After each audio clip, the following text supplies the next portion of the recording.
Hey guys, AntVenom here, and welcome back to another Minecraft video. And today I'm going to be showing you guys the 13W37A Snapshot. And what this snapshot adds into the game is a couple of new changes, but more specifically it adds in some new commands that are going to be very useful for map makers. And there's a couple of other things here and there, so I'm just going to go ahead and I'm going to launch right into it here, because you can't tell me what to do, Skeleton. Skeleton, you can't tell me what to do. So yeah, anyways, let's just go ahead and let's get this little shindig started here. So the first command on the list here is just sort of like a change into the /give command, in that if I go ahead and I just give myself this item here, you can actually see on the bottom left if the title of the item had any color or anything like that, it would actually show up in the chat now. And if I go ahead and I go into the chat area here and I hover over it, you can actually see that it shows the tooltip for said item. So you can see Sword of Justice, the sword that was magical. So yeah, it allows for some interesting possibilities. Maybe something like, you know, the map or something could tell you need to seek out an item, but it doesn't necessarily give you the item, so it could create for some interesting messages in game and whatnot. You could do some really interesting things with this command. So yeah, anyways, the next one on the list is a new command called tell raw, and basically it just tells the chat a certain message. Now, if you want to do like a string of messages, you do need to put them in quotes, but yeah, that's pretty awesome. So if you don't want the server to say like at sign messages, that sort of thing, you know, you can go ahead and you can do that. It'll just spit it straight out to the chat, and it's awesome, and that's pretty cool. All right, looks like we are at noon here. Okay, we got plenty of time to get this video done before nightfall, before that skeleton goes all ape. Anyways, moving on here, the next big command that has been added in is a command called set block, and it does pretty much exactly what you would imagine. Basically, you do set block, and then you do XYZ coordinates, and then you do the block ID, and then you do the data ID for it, and then there's a couple of things that you can add in after the fact, and that is one's called placement method, and then there's a data tag that I'm not exactly sure how it works, but you add something called a placement method, and basically right here you either write in keep or you add in destroy. So if you have the word keep in there, then it's going to attempt. So if I go ahead and I place this block right here, it's going to keep the block right there. If I go ahead and I use this one, which has the word destroy, it's going to actually destroy the block that's right there and drop the block that was in its place as a droppable item. But if I go ahead and I try and run this command here, it's not going to replace the wooden block that's been placed there now. You can see the previous output from the command block is that this block couldn't be placed because this actually says keep. If I go ahead and I change it back to destroy now, you're going to see it will destroy the block and place the lapis back there. So this is going to be create some really interesting opportunities for map makers, and I am definitely looking forward to see what some of the massive self-creating creations are going to be. I can already tell you that SethBlink's probably going to come up with a filter or something that makes it so that you can take an already made creation and create a command block thing out of it. I just have the feeling he's going to do that. So yeah. Anyways, moving on here, I'm just going to go ahead. So this command right here is called test for block, and obviously it's being implemented with the idea of using it with this command, and it will test to see if a certain block is in a certain location. And this one says it's testing for at the certain coordinates to see if 22 is there, and 22 is the lapis lazuli block. If I go ahead and I place the wooden block there, and now I hit this again, boom, it's going to turn off, and it's going to say this one right here, the block is wooden planks. And if I go ahead and I scroll this here, well, it's actually not going to let me scroll. Let's see. Yeah, see, it says it expected lapis lazuli block.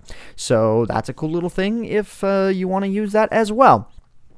The next thing on the list here is that a invisible wall has been added at the edge of the world. At 30 million blocks, an invisible wall is now there. So if I go ahead and I teleport to said location here, and then I kind of placed her on my own, obviously. If I go ahead and I try and run up against the wall here, you can see that no longer am I allowed to make it past this. All those beyond that direction, you can see there's no shadows. They're all just phantom blocks, and yeah, you would just fall through them anyways. And if you fly above the 256 height limit, it still does not let you pass, and I assume the same thing happens when you go below the height limit as well. But something that I did want to note as well, there's some really funny, wacky glitches that are going on that I thought I would show you. If I go ahead, actually, that's my teleport back. If I go ahead and I press this button here, you can see that pistons kind of freak out when they're this far out. And if I go ahead and I place a block right here, this pretty much does what you would expect. This is right on the edge right here. If I go ahead and I press that, it just presses it into oblivion, and even though that is a sticky piston, it will just, you'll never see it again. But another thing that I wanted to note as well, let me go ahead and let me snag some redstone here, is that, again, I'm not really sure why, but, okay, something to note, too, over here is that the little torchlight that's supposed to be on top of these torches, is being shadowed by the water. It looks like it's underneath the water, even though it's not. Like, if I go underneath here and the water's not behind it, then it doesn't do that. That's weird. And it's also not properly lined up. But a really weird one is if I go ahead and I place redstone on top of here, it's the size of 4 blocks. Like, what? And if I press the button, it all lights up. Like, really some freaky stuff. It's different no matter where you place it. Like, right here, it's invisible. Yeah, there's probably a lot of invisible redstone around here. Like, I place it, and it just doesn't even say it placed.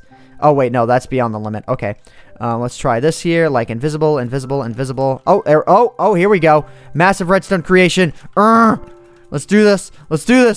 I want to connect all this redstone up. Okay, let's try this. Lever. Give me that lever. Okay, let's do this. Bam. Yeah, and then let's just try and connect it all up. Yeah, this is really weird. Okay. Bam. Yeah, we've connected super mecha redstone. And then even when you're not all the way right at the limit, pistons still kind of just derp. Like, it's really weird. And apparently I had redstone sitting in front of there. Okay. Yeah, and the arm doesn't even push out or anything like that.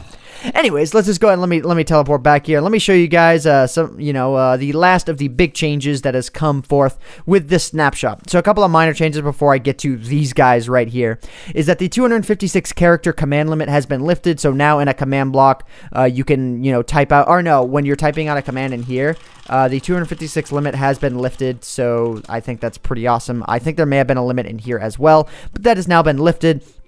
The screenshot in the chat is now clickable, so if I go ahead and I do this here and I click on it, a screenshot will pop up on my computer, and that's pretty awesome. And then there's this last one here that I'm really not too sure about, but I think I get it, and that is now blocks are going to be referred to as their names, and it soon will be the only option. I'm not sure if that's applicable in something like a command block, if that's what they're talking about. Like, if I can type in lapis. All right, let me just type in stone for this one, because then I can just test for the block. There is no such block with ID name as stone. So maybe that doesn't mean exactly what it means, but I'm reading from the wiki here because I am not able to replicate what this means. So not too sure what that means, but hopefully as long as these guys aren't getting removed, as long as item IDs aren't getting removed, then guess I'm fine with whatever they have going on for this. Anyways, moving on here. So the last big update has been changes to Nether Portals.